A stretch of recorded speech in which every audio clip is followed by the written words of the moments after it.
Private sector pinapayagang mag-adapt ng flexible work arrangements dahil sa mataas na presyo ng langis ayon sa DOLE.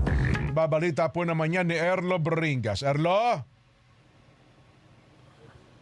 Kuya Jen, pinapayagan nga ngayon ng Department of Labor and Employment o DOLE ang mga private sector na isaalang-alang ang tinatawag nga na flexible work arrangement tulad ng 4-day work week at isang araw na work from home para maibsan ang epekto ng tumataas na presyo ng mga pangunahing produktong petrolyo at maprotektahan din ang mga empleyado.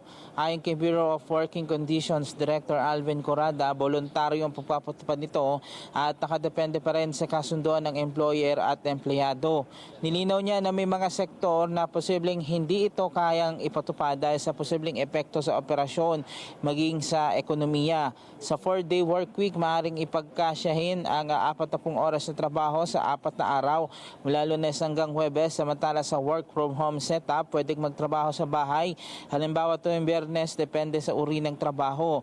Kinakailangan naman ng mga employer na magsumite ng ulat sa online compliance portal ng DOLE matapos ang kasunduan sa mga empleyado.